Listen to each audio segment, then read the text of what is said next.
Hello students, welcome back to our RPSC first grade batch.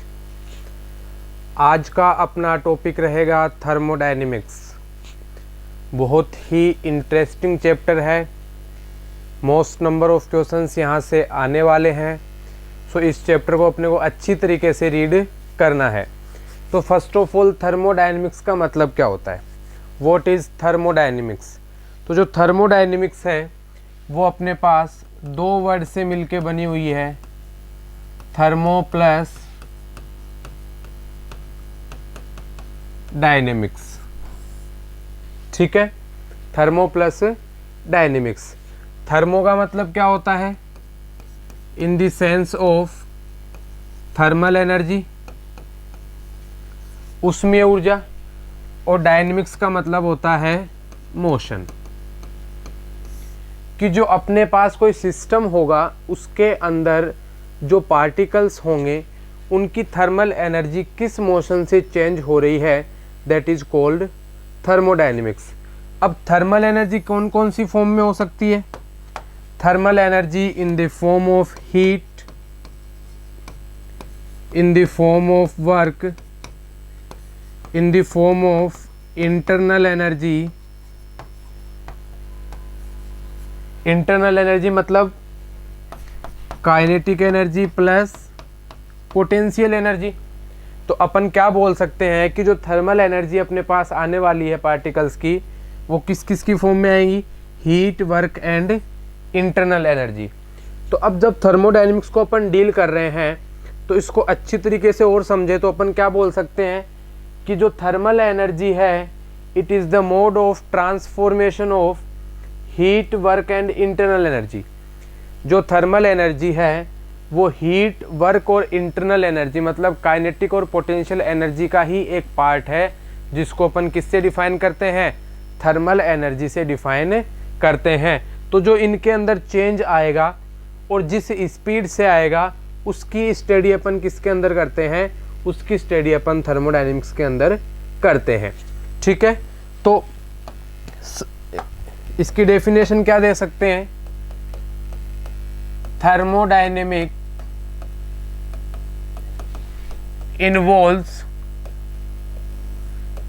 First definition या first point क्या हो सकता है? The interconversion of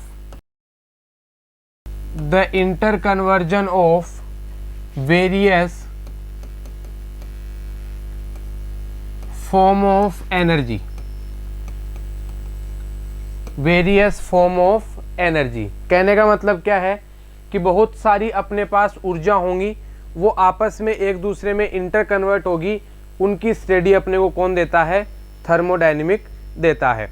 various form of energy like that kinetic energy, potential energy. Potential energy किस form में? वो translation motion में भी हो सकती है, वो अपने पास वाइब्रेशनल मोशन में भी हो सकती है, और वो अपने उसका मोड अपने पास rotational mode of vibration, rotational mode भी अपने पास हो सकता है। तो various form of energy like that rotational, vibrational and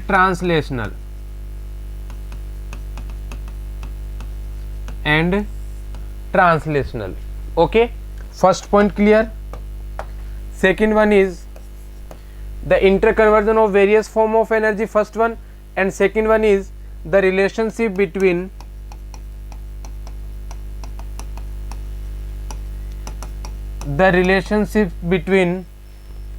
heat and the various form of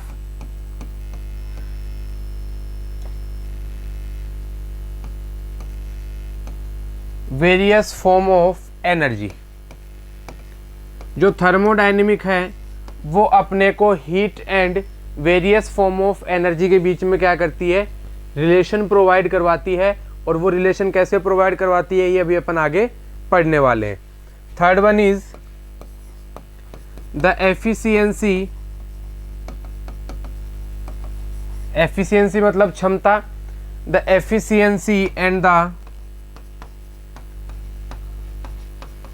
amount of the work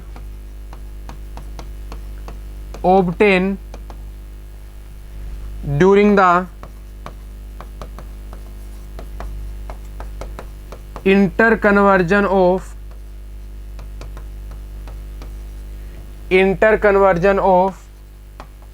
energy। ठीक है, द एफिशिएंसी क्षमता and the amount of work कि अपन ने कितना कार्य किया है, वो अब वो कार्य कब आएगा, जब अपने पास हीट का एक्सचेंज होगा, कहाँ से, सिस्टम टू सराउंडिंग या फिर सराउंडिंग टू सिस्टम। तो अपने पास एफिशिएंसी कितनी है और अपने पास अमाउंट ऑफ वर्क कितना आया, अपन ने कितना वर्क किया है, अपने को क्या रिजल्ट मिला है, ये सारी प्रोसेस कहाँ इन्वॉल्व होती है, थर्मोडायनेमिक के अंदर अपने पास इन्वॉल्व होती है। तो बेसिकली ये 3 इंट्रोडक्शन पॉइंट है थर्मोडायनेमिक्स के। क्या फर्स्ट क्या है, it provide the information about various form of energy कि एनर्जी की कितनी अपने पास अवस्थाएं होती है, कौन कौन सी अवस्थाओं में एनर्जी पाई जाएगी। दूसरी है the relationship between heat and various form of energy कि अपने पास ऊष्मा तथा अपने पास ऊर्जा के मध्य क्या संबंध होता है। और तीसरा अपने पास the efficiency and work obtain कि अपन ने कितना कार्य किया है और अपनी क्षमता कितनी है, उस सिस्टम की क्षमता कितनी है। तीनों के बारे में कौन जानकारी देता है अपने को, थर्मोडायनेमिक जानकारी देता है। ठीक है, आगे की ओर मूव करते हैं। Some basic terminology.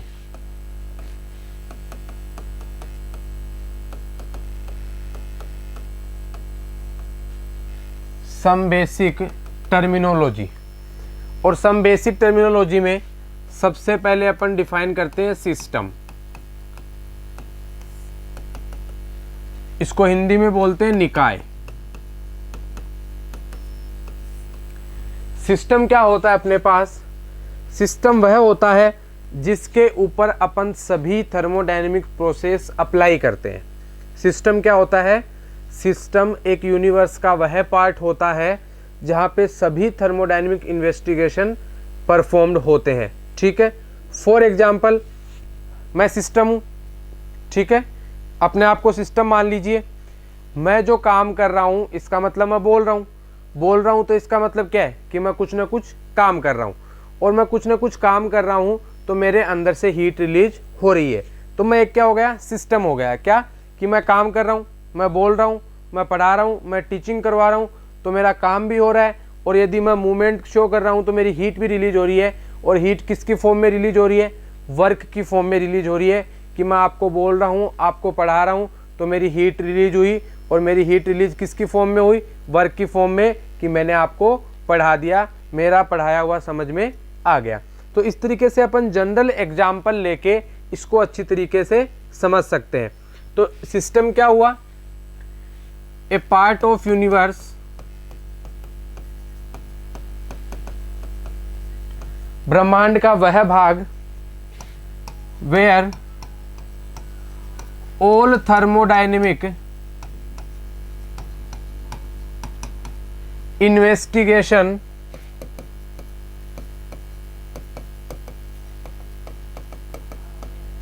Takes place, जहां पे सभी थर्मोडायनेमिक इन्वेस्टिगेशन परफॉर्म्ड होते हैं, वो क्या कहलाता है अपने पास, सिस्टम कहलाता है। दूसरी अपने पास टर्मिनोलॉजी आती है सराउंडिंग।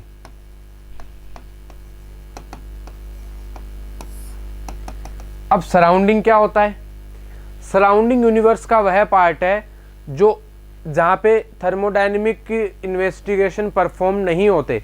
तो अपन इसकी डेफिनेशन क्या दे सकते हैं, the remaining part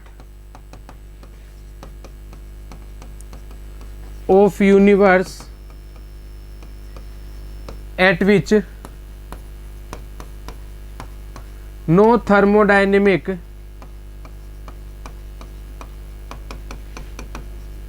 investigation takes place। ब्रह्मांड का बचा हुआ वह भाग जहां पे कोई भी उष्मागतिकी प्रक्रम संपन्न नहीं होता है, क्या कहलाता है अपने पास, वो अपने पास कहलाता है सराउंडिंग। ठीक है, थर्ड अपने पास आता है बाउंड्री, या फिर इसको अपन वॉल भी बोलते हैं। ठीक है, अब बाउंड्री या वॉल क्या होती है? सिस्टम और सराउंडिंग के बीच में एक लेयर होती है। क्या? सिस्टम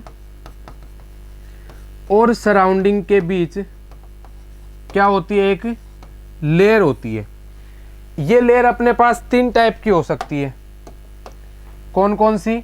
ये वाली जो लेयर है वो अपने पास 3 प्रकार की हो सकती है। पहली कौन सी होगी? परमिएबल वॉल, दूसरी होगी डाइथर्मल वॉल, और थर्ड होगी अपने पास एडियाबेटिक वॉल।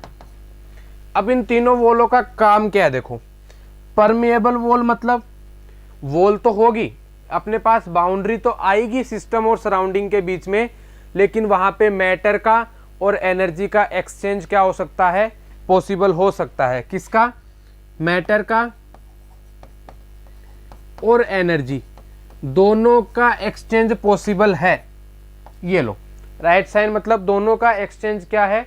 पॉसिबल है।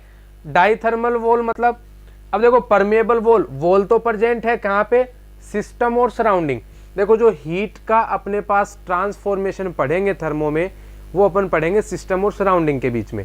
ये 2 नाम याद रखने हैं, सिस्टम एंड सराउंडिंग। ठीक है, अब सिस्टम और सराउंडिंग में अपने को हीट का एक्सचेंज करना है, वर्क भी होगा वो या तो सिस्टम में होगा या सराउंडिंग में होगा। तो अपने पास जो वॉल है वो वॉल को अपन ने 3 टाइप में डिवाइड कर दिया है। आगे वाले पेज पर कर लेते हैं इसको अच्छी तरीके से। जो अपन ने बाउंड्री है उसको 3 टाइप में डिवाइड कर लिया है कि जो वॉल हो सकती है वो 3 टाइप की हो सकती है। कौन सी? Permeable wall, second one is diathermal wall, and third one is adiabatic. 3 type की अपने पास क्या आ सकती है? ये वॉल आ सकती है। ठीक है, अब परमिएबल वॉल क्या होती है? कि सिस्टम और सराउंडिंग के बीच में एक वॉल तो होगी, लेकिन उस वॉल में से अपने पास मैटर का और एनर्जी दोनों का एक्सचेंज पॉसिबल है। Exchange of matter and energy allow exchange of matter and energy, कि ऐसी वॉल जिसमें से एनर्जी का और मैटर का दोनों का एक्सचेंज पॉसिबल हो, वो कैसी वॉल हो जाएगी? Permeable wall. जैसे सपोज दैट सिस्टम और सराउंडिंग के बीच में एक पतला सा पेज लगा दो, जो कॉपी का पेज आता है वो लगा दो, तो वहाँ से अपने पास एनर्जी का भी और मैटर का ट्रांसफॉर्मेशन हो सकता है। डाइथर्मल वॉल मतलब, डाइथर्मल वॉल का मतलब है कि सिर्फ अपने पास एनर्जी का एक्सचेंज पॉसिबल है, only energy can exchange, not matter. ठीक है, अपन मैटर का एक्सचेंज नहीं कर सकते सिस्टम टू सराउंडिंग या फिर सराउंडिंग टू सिस्टम, कि सिस्टम से सराउंडिंग के अंदर ना तो मैटर जा सकता है, ना सराउंडिंग से सिस्टम के अंदर मैटर आ सकता है। इसका मतलब सिर्फ क्या चेंज हो सकता है? एनर्जी एक्सचेंज हो सकती है, कि एनर्जी है वो सिस्टम से सराउंडिंग में जा सकती है, और जो एनर्जी है वही सराउंडिंग से सिस्टम में अपने पास वापस आ सकती है। इसका मतलब अपने पास जो डाइथर्मल वॉल है, वो डाइथर्मल वॉल सिर्फ एनर्जी को एक्सचेंज करती है, सिर्फ अपने को, और अपने को मैटर में एक्सचेंज, मैटर का एक्सचेंज नहीं करती है। ठीक है, और एडियाबेटिक वॉल क्या होगी? कि जहाँ पे एनर्जी और अपने पास मैटर दोनों का ही एक्सचेंज ना हो, no exchange of energy and matter, matter और एनर्जी दोनों का ही चेंज जहाँ पे पॉसिबल ना हो, वो कैसी वॉल हो जाएगी अपने पास, एडियाबेटिक वॉल हो जाएगी। इस वॉल की नेचर के आधार पर कि जो अपने पास वॉल होती है वो पतली, फिर थोड़ी मोटी, फिर और मोटी, मतलब परमेएबल, डाइथर्मल और एडियाबेटिक वॉल के आधार पर सिस्टम है उसको अपन 5 भागों में विभाजित करते हैं। सिस्टम को अपन 5 भागों में विभाजित करते हैं। किसके अंदर? System can be classified in following 5 parts. और कौन कौन से हो जाएंगे वो पार्ट? पहला हो जाएगा ओपन सिस्टम, दूसरा हो जाएगा क्लोज सिस्टम, तीसरा हो जाएगा अपने पास आइसोलेटेड सिस्टम, चौथा हो जाएगा होमोजीनियस सिस्टम, और पांचवा आ जाएगा हेटेरोजीनियस सिस्टम। ठीक है, कितने टाइप के सिस्टम आ गए? 5 टाइप के। Open system, close system, isolated system, और अपने पास होमोजीनियस और हेटेरोजीनियस सिस्टम। तो ठीक है, open system as it is depend करेगा किस पे? परमेएबल वॉल पे, कि ऐसा सिस्टम जहां पे अपने पास मैटर और एनर्जी दोनों का एक्सचेंज हो जाए, कैसा सिस्टम कहलाता है? Open system. इसका मतलब जो परमेएबल वॉल प्रेजेंट होती है वो किसके अंदर प्रेजेंट होती है? ओपन सिस्टम के अंदर। तो यहाँ पे क्या लिख देंगे? Allow both energy and matter. देखो, मैटर को हिंदी में बोलते हैं द्रव्य और एनर्जी को बोलते हैं ऊर्जा। तो ऊर्जा और द्रव्य का जब स्थानांतरण संभव हो सके किसमें? सिस्टम से सराउंडिंग में और सराउंडिंग से सिस्टम में, तो उसको अपन क्या बोलेंगे? ओपन सिस्टम बोलेंगे। ठीक है। क्लोज सिस्टम क्या हो जाएगा? It is deals with diathermal wall. Only किसका एक्सचेंज होगा? Only energy exchange. एनर्जी का एक्सचेंज हो जाएगा, मैटर का एक्सचेंज नहीं होगा। उसको अपन क्या बोलेंगे? Close system. और आइसोलेटेड सिस्टम मतलब एनर्जी का भी अपने पास सिस्टम टू सराउंडिंग इंटरकन्वर्जन नहीं होगा, और मैटर भी क्या नहीं होगा अपने पास, सिस्टम से सराउंडिंग के अंदर नहीं जाएगा। तो एक्सचेंज नहीं होगा ना तो मैटर का ना एनर्जी का। वो कैसा सिस्टम आ जाएगा अपने पास? आइसोलेटेड सिस्टम अपने पास आ जाएगा। अब बात आती है होमोजीनियस और हेटेरोजीनियस। यदि सिस्टम वन फेज के अंदर प्रेजेंट है, one phase is present in the system,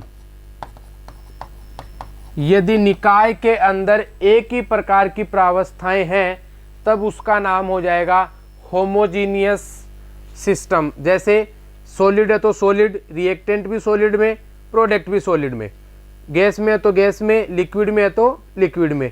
और यदि अपने पास एक से ज़्यादा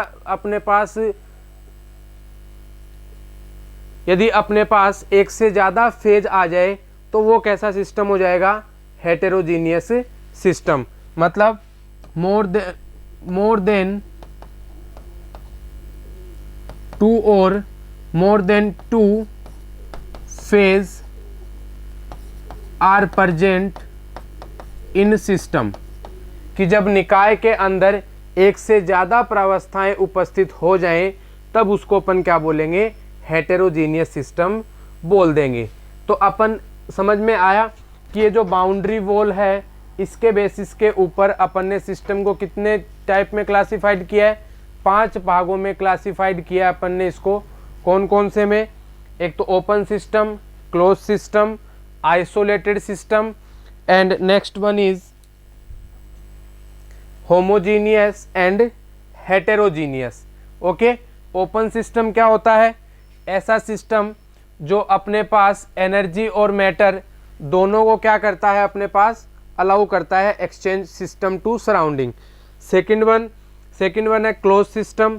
वो सिर्फ ओनली एनर्जी को क्या करता है? अलाउ करता है, लेकिन मैटर का एक्सचेंज पॉसिबल नहीं है। Third one is isolated system, तो इसमें एनर्जी और मैटर दोनों का ही अपने पास एक्सचेंज नहीं हो सकता। होमोजीनियस में यदि सिस्टम के अंदर एक ही फेज प्रेजेंट है तो उसको क्या बोलेंगे, होमोजीनियस सिस्टम, और यदि दो फेज प्रेजेंट है तो उसको क्या बोलेंगे, हेटेरोजीनियस सिस्टम। ओके, चलिए आगे चलते हैं। आगे अपने पास टॉपिक है स्टेट ऑफ सिस्टम, निकाय की अवस्थाएं।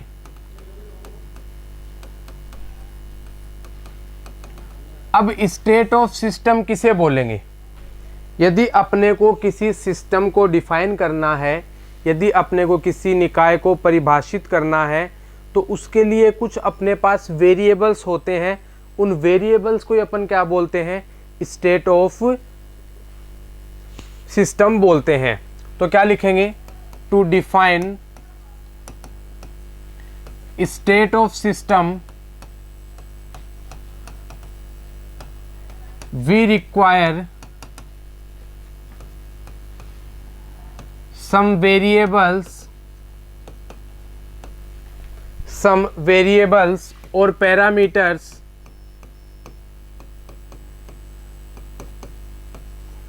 that is known as state of system,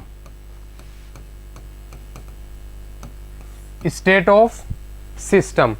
और वो पैरामीटर्स कौन से होंगे, like temperature, pressure, volume, concentration, number of moles. जब तक ये डिफाइन नहीं होंगे, ये वेरिएबल्स या ये पैरामीटर डिफाइन नहीं होंगे, तब तक अपन उसको स्टेट की फॉर्म में शो नहीं कर सकते। तो स्टेट ऑफ सिस्टम मतलब क्या है कि कुछ पैरामीटर्स या कुछ वेरिएबल्स ऐसे होंगे जो उस सिस्टम के लिए डिफाइन होंगे और वो उस सिस्टम की क्या कहलाएगी, एक स्टेट कहलाएगी। फॉर एग्जाम्पल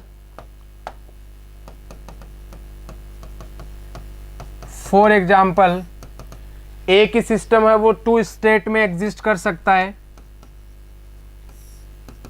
फॉर एग्जाम्पल एक ही सिस्टम टू स्टेट में एग्जिस्ट कर सकता है। कैसे, सपोज उसका टेम्परेचर मान लिया 0 डिग्री सेंटीग्रेड, उसका प्रेशर मान लिया 1 एटमॉस्फेयर, उसका वॉल्यूम मान लिया 22.4 और उसमें नंबर ऑफ मोल्स मान लिए 2। तो ये एक क्या हो गई, एक ही सिस्टम की एक स्टेट हो गई जिसमें टेम्परेचर की वैल्यू इतनी है, प्रेशर की वैल्यू इतनी है, वॉल्यूम की वैल्यू इतनी है और नंबर ऑफ मोल्स की वैल्यू इतनी है। यदि इनके पैरामीटर चेंज कर दिए जाए, जैसे टेम्परेचर ले लिया अपन ने 5 डिग्री सेंटीग्रेड, प्रेशर ले लिया अपन ने 3 एटमॉस्फेयर, वॉल्यूम ले लिया अपन ने 11.2 और अपन ने नंबर ऑफ मोल्स ले लिए 1। तो ये एक ही तो सिस्टम है, सिस्टम तो यही है, इसके पैरामीटर की वैल्यू चेंज कर दी तो इसको अपन बोल सकते हैं स्टेट फर्स्ट और इसको अपन बोल सकते हैं स्टेट सेकंड। समझे कि अपन एक ही सिस्टम के लिए दो स्टेट को डिफाइन कर सकते हैं। अब दोनों स्टेट कौन सी होंगी अपने पास, यदि उनके पैरामीटर की वैल्यू चेंज कर दी जाए तो अपन एक सिस्टम के लिए दो स्टेट डिफाइन कर सकते हैं। तो स्टेट का मतलब क्या हो गया, अवस्था का मतलब क्या हो गया कि जो पैरामीटर है वो उसके लिए डिफाइन होने चाहिए। यदि वो डिफाइन नहीं होंगे तो अपन उसको स्टेट ऑफ सिस्टम नहीं बोल सकते, निकाय की अवस्थाएं नहीं बोलेंगे।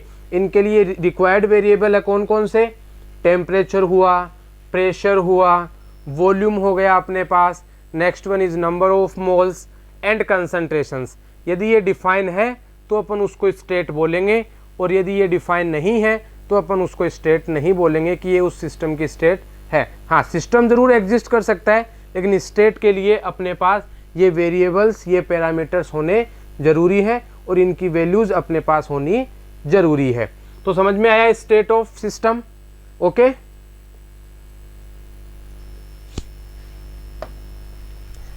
नेक्स्ट टॉपिक इज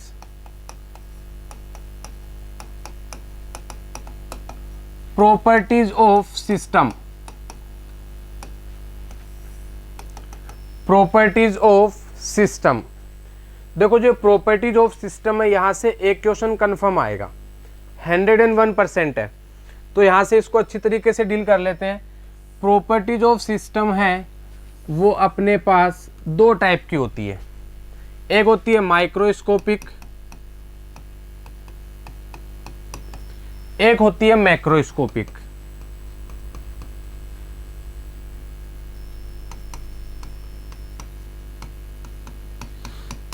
माइक्रोस्कोपिक और मैक्रोस्कोपिक। जो माइक्रोस्कोपिक है ये सिर्फ ओनली सिंगल पार्टिकल के लिए एप्लीकेबल है। किसके लिए एप्लीकेबल है? सिर्फ एक कण के लिए। एक कण अपने पास हो तो अपन उसको माइक्रोस्कोपिक थर्मोडायनेमिक्स के द्वारा क्या कर सकते हैं, सोल्व कर सकते हैं। लेकिन अपने पास तो बहुत सारे पार्टिकल्स हैं, तब अपने पास क्या आएगी, मैक्रोस्कोपिक। ये किसके लिए एप्लीकेबल होती है? Bulk number of particles. ये सिंगल पार्टिकल के लिए एप्लीकेबल होती है। ये बल्क नंबर ऑफ पार्टिकल्स मतलब जब कण बहुत ज़्यादा हो अपने पास, तब मैक्रोस्कोपिक अपने पास टेक्निक का उपयोग करते हैं। अब जो माइक्रोस्कोपिक है ये हमेशा डील करती है क्वांटम मैकेनिक्स से, ठीक है। और जब अपने पास बल्क नंबर ऑफ पार्टिकल्स हो तो ये हमेशा डील करती है स्टैटिस्टिकल थर्मोडायनेमिक्स से। किससे? स्टैटिस्टिकल थर्मोडायनेमिक्स से अपने पास ये क्या करती है, डील करती है, जिसके अंदर अपन एक पार्टिकल के ऊपर परफॉर्म करके रिजल्ट निकाल लेते हैं, फिर उसका इंटीग्रेशन करके अपन कंप्लीटली सिस्टम के लिए क्या कर लेते हैं, चेंज कर लेते हैं, ठीक है। ये स्टैटिस्टिकल थर्मोडायनेमिक्स लाइक दैट किसकी तरह हो गई? देखो अपन सपोज घर में चावल पका रहे हैं, ठीक है। पतीले के अंदर चावल डाले, उसको अपन ने गैस पे गरम किया और बॉईल होने के लिए छोड़ दिया। अब ये तो है नहीं कि भाई अपन ने एक एक चावल का दाना निकाल के देखा कि पक गया या नहीं पक गया। अपन क्या देखते हैं, जनरली एक दाना निकालते हैं, उसको देखते हैं, यदि वो पक गया तो वो सारी की सारी जो अपना एप्लीकेशन है वो किस पे एप्लीकेबल कर देते हैं कि सारे के सारे चावल क्या हो गए, पक गए। तो वही स्टैटिस्टिकल थर्मोडायनेमिक्स है। एक सिंगल पोर्शन के लिए अपन चेंज ऑब्जर्व कर लेंगे और उसको कंप्लीट करने के लिए क्या करेंगे, उसका इंटीग्रेशन कर देंगे। भाई डिफरेंशिएशन क्या होता है, स्मॉल चेंज, तो अपन डिफरेंशिएशन कर देते हैं। कंप्लीट चेंज देखना होता है तो इंटीग्रेशन कर देते हैं। तो यहाँ पे भी वही करेंगे, सबसे पहले डिफरेंशिएशन फॉर्म में कि भाई अपन ने एक पार्टिकल के लिए ये रिजल्ट निकाला, कंप्लीट सिस्टम के लिए निकालना है तो उसका इंटीग्रेशन, तो स्टैटिस्टिकल थर्मोडायनेमिक्स, ठीक है। और सिंगल पार्टिकल्स के लिए क्वांटम थर्मोडायनेमिक्स या फिर क्वांटम मैकेनिकल थर्मोडायनेमिक्स, ठीक है। अब जो अपने पास मैक्रोस्कोपिक प्रॉपर्टीज है वो अपने पास दो टाइप की होती है। कौन कौन सी?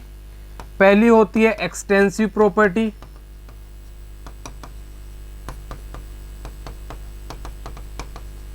और दूसरी होती है intensive properties.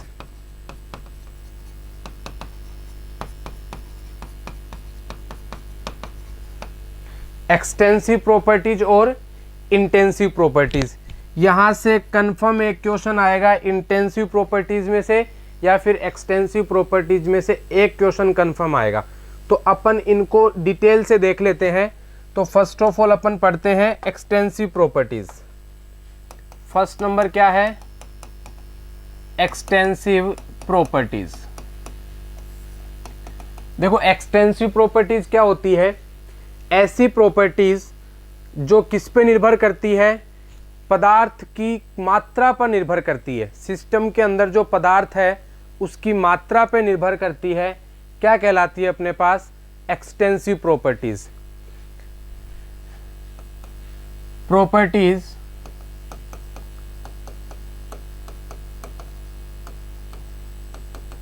which depends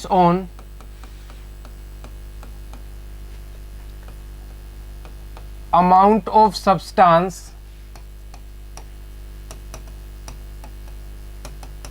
present in the system,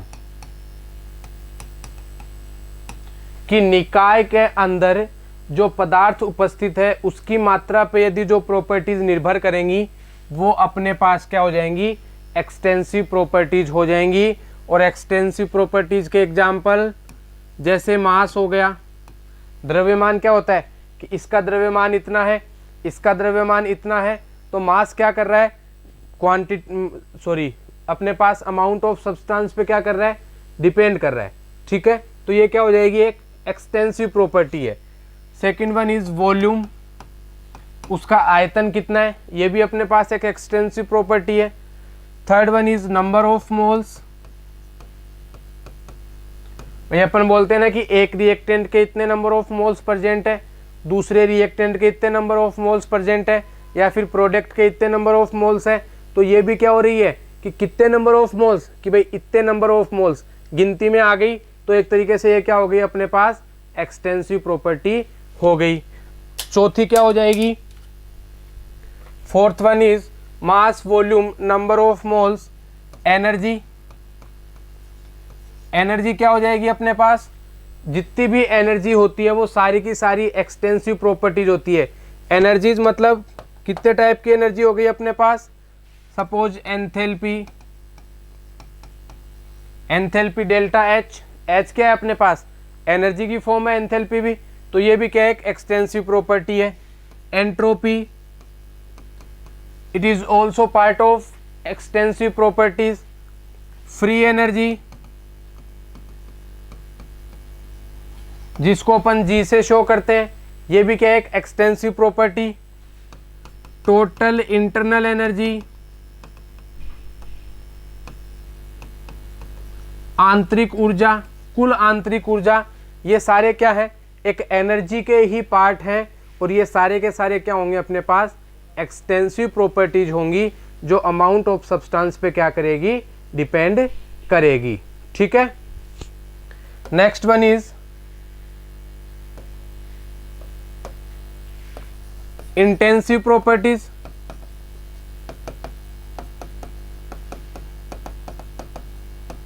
तो इंटेंसिव प्रॉपर्टीज की डेफिनेशन क्या हो जाएगी कि ऐसी प्रॉपर्टीज जो क्या है, अपने पास पदार्थ की अपने पास जो मात्रा है उस पर निर्भर नहीं करती है, इंडिपेंडेंट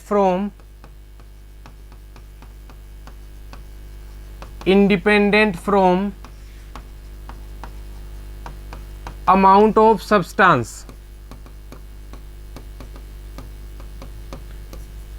जो अमाउंट ऑफ सब्सटेंस पे डिपेंड नहीं करती हैं, वो सारी की सारी प्रॉपर्टीज क्या हो जाएंगी, इंटेंसिव प्रॉपर्टीज अपने पास हो जाएगी। फॉर एग्जाम्पल नंबर फर्स्ट, कौन कौन सी प्रॉपर्टीज अपने पास इंटेंसिव होगी, तो वे प्रॉपर्टीज जिनके पास यूनिट तो क्या हो, एरिया हो, समझ रहे हो मेरी बात, यूनिट क्या हो, एरिया हो, यूनिट ही अपने पास क्या हो, वॉल्यूम हो। यूनिट का मतलब एक, ठीक है, unit area, unit volume, unit ही क्या हो अपने पास, नंबर ऑफ मोल्स। ठीक है, या फिर ऐसे लिखा हुआ है पर वर्ड, जैसे अपन बोलते हैं ना पर मोल, बोलते हैं ना अपन, भाई ऐसे बोलते हैं ना पर मोल, पर जो वर्ड मतलब PER, पर यदि वर्ड लगा हुआ आ जाए तो आप उसको मान के चलना है कि ये इंटेंसिव प्रॉपर्टी है। ठीक है, या फिर अपने पास मोलर लगा हुआ आ जाए, ठीक है, तो वो सारी की सारी क्या है, इंटेंसिव प्रॉपर्टीज अपने पास हो जाएगी। फॉर एग्जाम्पल डेंसिटी,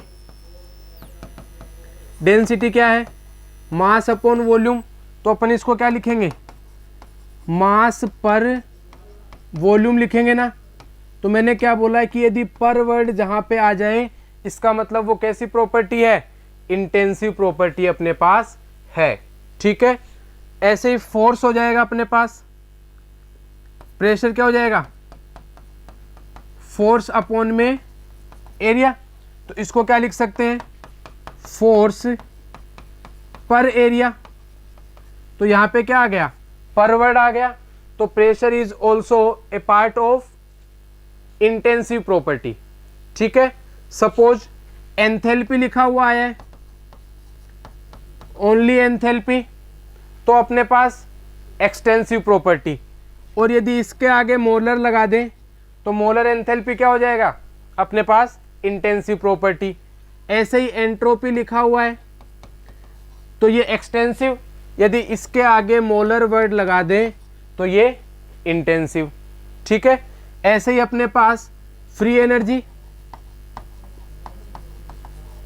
यदि इसके आगे मोलर लगा दें तो ये किसका पार्ट हो जाएगा अपने पास, ये अपने पास पार्ट हो जाएगा किसका, इंटेंसिव प्रॉपर्टी का पार्ट अपने पास हो जाएगा। तो आपको मैंने शॉर्ट ट्रिक क्या बता दी कि यूनिट एरिया हो, यूनिट वॉल्यूम हो अपने पास, या फिर यूनिट नंबर ऑफ मोल्स हो, तो अपन उसको किस तरीके से डिफाइन करेंगे, अपन उस तरीके को डिफाइन करेंगे किससे, अपन इंटेंसिव प्रॉपर्टी से। या फिर मोलर वर्ड लगा हुआ आ जाए, या फिर जो ये पर वर्ड है बीच में ये आ जाए, तो भी अपन इसको क्या बोलेंगे, it is the part of intensive property. ठीक है, और एग्जांपल्स देखते हैं इसके। बॉइलिंग पॉइंट, मेल्टिंग पॉइंट, ये क्या है, इंटेंसिव है या फिर एक्सटेंसिव प्रॉपर्टीज है। बॉइलिंग पॉइंट और मेल्टिंग पॉइंट, या फिर अपन क्या बोल दें, freezing point, sublimation point, dielectric constant, dielectric constant, ये सारी की सारी क्या हो जाएंगी अपने पास, इंटेंसिव प्रॉपर्टी हो जाएगी। क्यों, क्योंकि देखो बॉइलिंग पॉइंट अमाउंट की सब्सटेंस पर निर्भर नहीं करता है कि उसका अमाउंट कितना है, वो तो फिक्स है कि इतने डिग्री है तो इतने डिग्री है।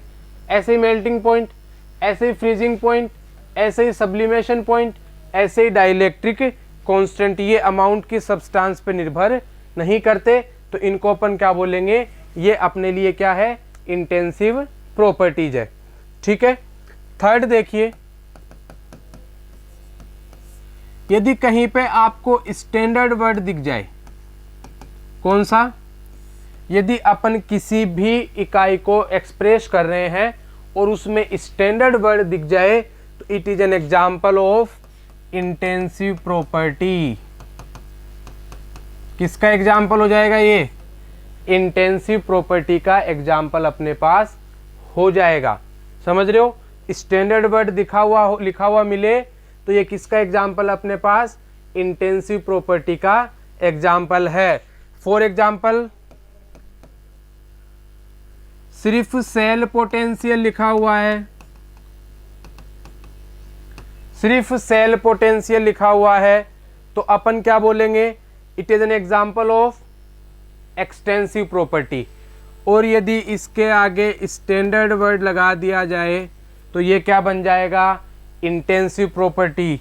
किससे शो करते हैं इसको, ई नोट से। स्टैंडर्ड सेल पोटेंशियल को क्या बोलते हैं, इंटेंसिव प्रॉपर्टी। ऐसे ही फ्री एनर्जी है, तो फ्री एनर्जी पहले क्या है, एक्सटेंसिव प्रॉपर्टी है, लेकिन जैसे ही इसके आगे स्टैंडर्ड वर्ड लगा दिया जाएगा तो ये बन जाएगी standard free energy delta G note, और इसको अपन क्या बोलेंगे, इसको अपन बोलेंगे इंटेंसिव प्रॉपर्टी। ऐसे ही एंथैल्पी, ठीक है, तो इसके आगे यदि स्टैंडर्ड वर्ड लगा देंगे तो इसको क्या बोलेंगे, standard enthalpy delta H note, और इसका ये किसका एग्जाम्पल हो जाएगा, इंटेंसिव प्रॉपर्टीज का। ऐसे ही अपन ने यदि लिख दिया स्टैंडर्ड एंट्रोपी, तो ये भी किसका एग्जाम्पल हो जाएगा अपने पास, it is an also an example of intensive property. ये सारी की सारी क्या है, अमाउंट ऑफ सब्सटेंस पे डिपेंड नहीं करती, इनकी वैल्यू फिक्स होती है और ये अलग अलग के लिए फिक्स ही रहती है, तो ये अमाउंट ऑफ सब्सटेंस पे डिपेंड नहीं करती। कंफ्यूजिंग होने का कोई मतलब नहीं है, आप तो तीन बातें याद रखो इंटेंसिव प्रॉपर्टी के लिए। यदि पर वर्ड आए, मोलर वर्ड आए बीच में, स्टैंडर्ड वर्ड आए यूनिट एरिया आए, यूनिट अपने पास वॉल्यूम आए, यूनिट अपने पास नंबर ऑफ मोल्स आए, तो वो सारी की सारी प्रॉपर्टीज कैसी होगी, इंटेंसिव प्रॉपर्टीज अपने पास हो जाएगी, वो एक्सटेंसिव प्रॉपर्टीज अपने पास नहीं होगी। ठीक है, समझ में आ गया एक्सटेंसिव और इंटेंसिव प्रॉपर्टीज। ओके, नेक्स्ट अपन टॉपिक लेते हैं इंटरनल एनर्जी। इसको कैपिटल यू से डिनोट करते हैं, इंटरनल एनर्जी। अब इंटरनल एनर्जी क्या होती है, देखो इंटरनल एनर्जी से क्या मतलब है। इंटरनल एनर्जी का मतलब है कि एक सिस्टम के अंदर कितने नंबर ऑफ पार्टिकल्स प्रेजेंट है, उनकी जो टोटल एनर्जी होगी वो उस इंटरनल एनर्जी के बराबर आएगी। इसका मतलब क्या कह सकते हैं, it can be define as the total energy of constituents particles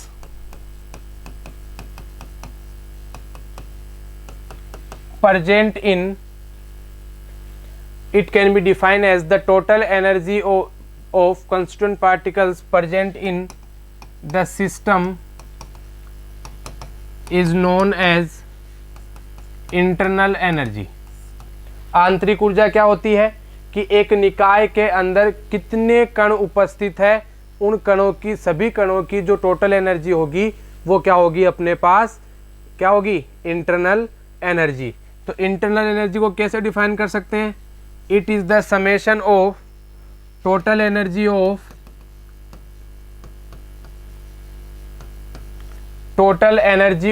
constituents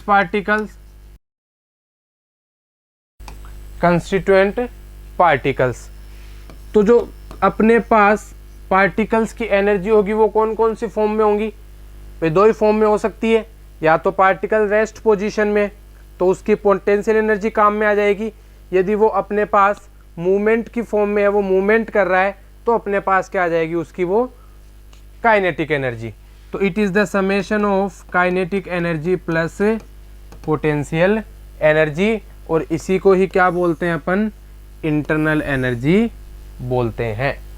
ठीक है, तो समझे इंटरनल एनर्जी क्या हुई, इंटरनल एनर्जी अपने पास हो गई total energy of constituent particles present in the system, और जो टोटल एनर्जी, जो इंटरनल एनर्जी है वो किसकी फॉर्म में होंगी, या तो अपने पास काइनेटिक एनर्जी की फॉर्म में होंगी, या फिर अपने पास पोटेंशियल एनर्जी की फॉर्म में होगी।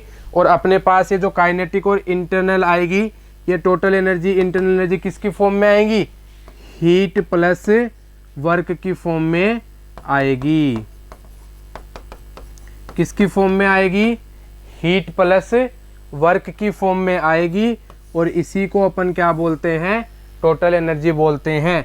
कि जो इंटरनल एनर्जी है वो किसकी फॉर्म में आए, अपने पास हीट एंड वर्क की फॉर्म में आए, तो अपन इसको बोलते हैं इंटरनल एनर्जी। क्योंकि जो हीट होती है वो अपने पास कैसी होती है, डिसऑर्डर्ड फॉर्म में होती है, अस्त व्यस्त रूप में होती है, और ये अपने पास क्या होती है, ऑर्डर्ड फॉर्म में अपने पास होती है। समझ गए। तो जो अपने पास टोटल इंटरनल एनर्जी आएगी वो किसकी फॉर्म में आएगी, अपने पास हीट और वर्क की फॉर्म में अपने पास आएगी। तो ये छोटा सा कॉन्सेप्ट था इंटरनल एनर्जी का। ओके, आगे चलते हैं। अपना जो नेक्स्ट टॉपिक है वो अपने पास thermodynamic process. Next topic is thermodynamic process, उष्मागतिकी प्रक्रम। अब अपने पास उष्मागतिकी प्रक्रम क्या होता है कि अपन जब एक स्टेट से दूसरी स्टेट, एक अवस्था से दूसरी अवस्था में जाते हैं तो अपने पास कुछ प्रक्रम आते हैं, उन प्रक्रम को अपन क्या बोलते हैं, उष्मागतिकी प्रक्रम बोलते हैं। क्या बोलते हैं इसको, उष्मागतिकी प्रक्रम बोलते हैं। अब अपने पास थर्मोडायनेमिक प्रोसेस कितनी टाइप की होती है, तो देखो पहली होती है अपने पास आइसोथर्मल प्रोसेस।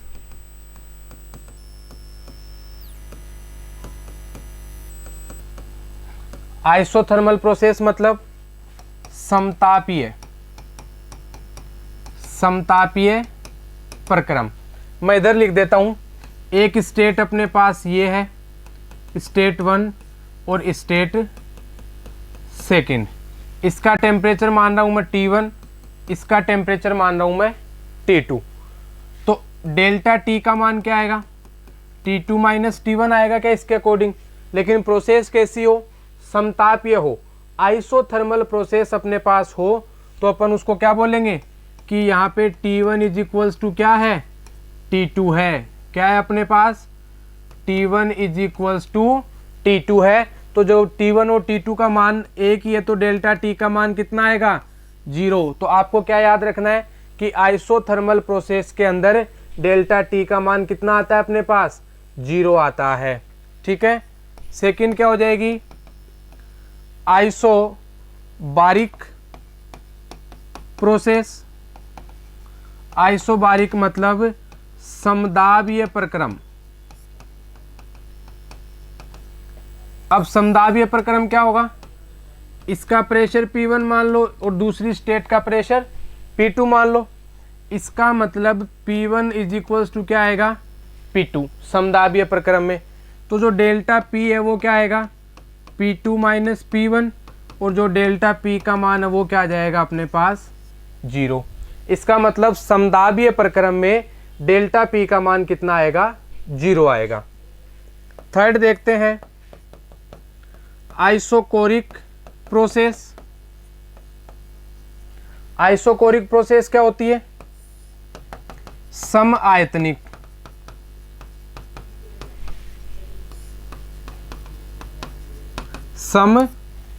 प्रक्रम।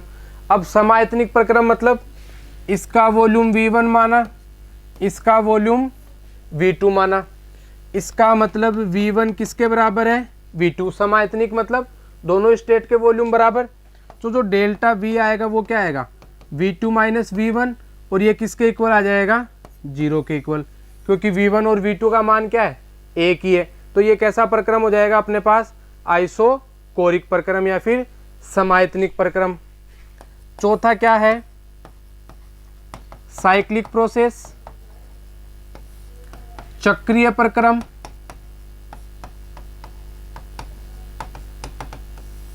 चक्रीय प्रक्रम क्या होता है, देखो कि ऐसी प्रक्रिया जिसमें अपन एक स्टेट से स्टार्ट हुए हो और दोबारा घूम के उसी स्टेट में आ जाएं, तो अपन क्या बोलेंगे उसको, चक्रीय प्रक्रम। सपोज अपन एक स्टेट से दूसरी स्टेट में गए, S1 से S2 में, S2 से S3 में, S3 से S4 में, और S4 से वापस कहाँ गए, S1 में। तो अपन एक साइकिल कंप्लीट करके आए। हो सकता है टेम्परेचर अलग अलग हो, इसका टेम्परेचर T1, इसका T2, इसका T3, इसका T4। हो सकता है इसका वॉल्यूम भी अलग हो, V1, V2, V3 और V4। हो सकता है प्रेशर भी अलग हो, P1, P2, P3 और P4।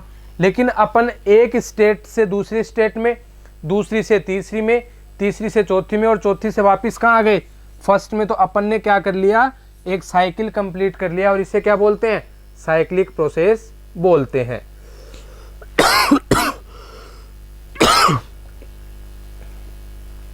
ठीक है, इसे क्या बोलेंगे, साइक्लिक प्रोसेस बोलेंगे। तो अभी तक कितनी टाइप की अपन ने थर्मोडायनेमिक प्रोसेस पढ़ी, 4 टाइप की। पहली पढ़ी अपन ने आइसोथर्मल, दूसरी पढ़ी अपन ने आइसोबारिक, तीसरी पढ़ी अपन ने आइसोकोरिक, और चौथी पढ़ी अपन ने साइक्लिक प्रोसेस।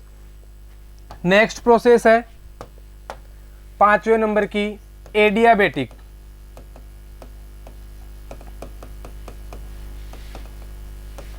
हिंदी में बोलते हैं इसको रुद्धोष्म प्रक्रम।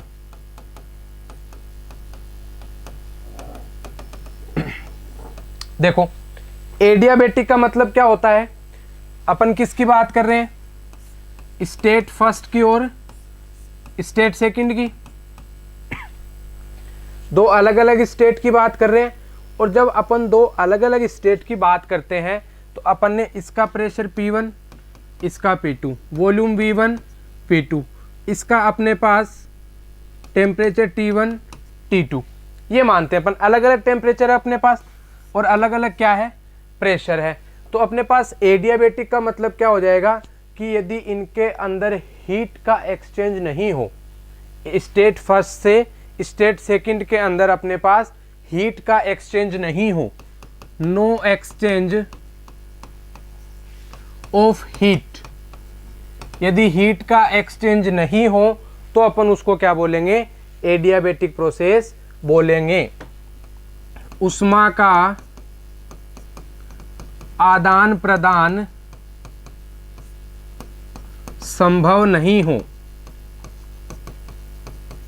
तो अपन उसको क्या बोलेंगे, अपन उसको बोलेंगे एडियाबेटिक प्रोसेस। इसका मतलब Q का मान क्या आएगा, 0 आएगा। ये याद रखना इम्पोर्टेंट है। रुद्धोष्म प्रक्रम में हीट का मान 0 या फिर डेल्टा Q का मान भी क्या होता है, 0। डिफरेंशिएशन किया है, या फिर dQ का मान भी कितना होता है, 0।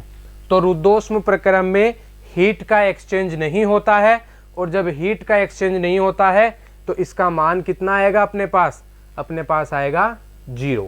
ठीक है, समझ गए ये बात कि Q का मान क्या आएगा अपने पास, 0 आएगा। ओके, चलिए समझ में आया अपने पास। एक होती है अपने पास रिवर्सिबल प्रोसेस, रिवर्सिबल प्रोसेस मतलब बोथ डायरेक्शन, जो बोथ डायरेक्शन में चले वो रिवर्सिबल प्रोसेस। और एक होती है अपने पास इरिवर्सिबल प्रोसेस, जो क्या हो अपने पास, ओनली वन डायरेक्शन में हो। इसको अपन क्या बोलेंगे, इरिवर्सिबल प्रोसेस अपन बोलेंगे। तो टोटल अपने पास 7 टाइप की क्या है अपने पास थर्मोडायनेमिक प्रोसेस है। फर्स्ट आइसोथर्मल, जिसमें टेम्परेचर बराबर डेल्टा टी का मान 0। दूसरा है अपने पास आइसोबारिक, जिसमें प्रेशर बराबर दोनों स्टेट के, तो डेल्टा पी का मान 0। थर्ड है अपने पास आइसोकोरिक, जिसमें अपने पास वॉल्यूम इक्वल, तो डेल्टा वी का मान 0। फोर्थ है अपने पास साइक्लिक प्रोसेस, एक स्टेट से दूसरी में गए, दूसरी से तीसरी में, तीसरे चौथी में वापस कहाँ आ गए अपन, इनिशियल स्टेट में आ गए, तो अपने पास वो क्या हो जाएगी, साइक्लिक प्रोसेस। पांचवी अपने पास एडियाबेटिक प्रोसेस, इसके अंदर क्या होता है, Q का मान 0 होता है। और एक अपने पास क्या है, क्योंकि इसके अंदर एक्सचेंज किसका नहीं होता है, हीट का एक्सचेंज नहीं होता है एक स्टेट से दूसरी स्टेट के अंदर। फिफ्थ क्या अपने पास, सिक्स्थ क्या अपने पास रिवर्सिबल प्रोसेस, जो बोथ डायरेक्शन में चलती है। और एक है अपने पास इरिवर्सिबल थर्मोडायनेमिक प्रोसेस, जो सिंगल डायरेक्शन में अपने पास चलती है। तो इस टाइप से ये जो अपने पास टाइप्स ऑफ थर्मोडायनेमिक प्रोसेस था, या फिर कितने टाइप्स की अपने पास थर्मोडायनेमिक प्रोसेस होती है, ये टॉपिक होता है कंप्लीट। आज के लेक्चर में इतना ही, बाकी अपन आगे करेंगे नेक्स्ट वीडियो लेक्चर में। Okay, thank you for watching.